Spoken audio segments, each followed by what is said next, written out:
When I went to Bible college and then started in full-time ministry as an assistant pastor, I wasn't married. After 5 years working for the church, I got married, so I guess I'm in a position to speak about some of the particular differences and similarities between being single and being married in the context of full-time ministry. Let me start with a difference.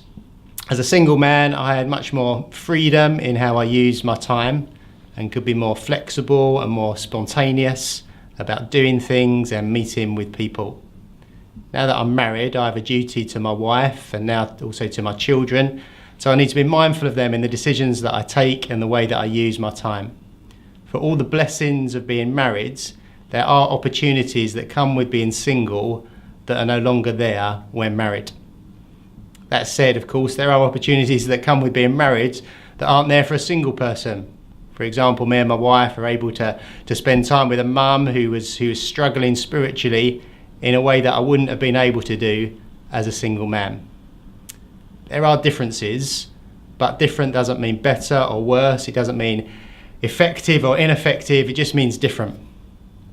However, I think we'd be wrong to overstress the differences in ministry of a single person compared to a married person. The reality is that there's a whole lot in common.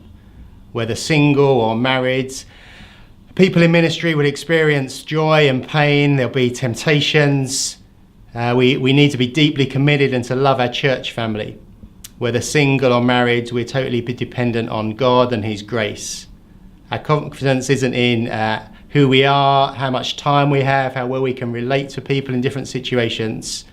Our confidence should be in Christ alone. Church history shows that God uses single people to do extraordinary things in just the same way that He uses married people. There are countless examples of evangelists, missionaries, pastors, both today and in the past, who were single and served Jesus faithfully. More than that, the Bible makes it clear in its teaching and examples given that being single isn't a hindrance to faithful gospel ministry. If you're single and involved in full-time ministry, let me just finish with 3 very practical pieces of advice based on my own experience.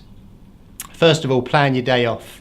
For married people, a day off is often a day spent enjoying time with a spouse or children if they have any. But for a single person, there is a potential that days off arrive and they can sometimes feel a bit lonely. So plan them and plan to spend time with friends or with wider family. Secondly, have someone outside your church family who you can confide in. Sometimes there are particular situations in the church that are troubling and it might be difficult or even inappropriate to share it with members of the church family. I found it really helpful to have Christian friends outside of my context who I could share with, confide in and pray with. And third and finally, don't think to yourself, oh, if only I was married. My ministry would be so much more effective and my walk with Jesus so much closer. I used to think like that. If I was married, I'd say to myself, it would be easier to pray and to read the Bible and I could serve Jesus so much better. I realise now that they were just excuses. I've now replaced being married with other reasons, excuses, why I'm not as faithful as I know I should be. Being married doesn't change our hearts. Only Jesus can do that. So whether you're single or you're married, let's focus on Him.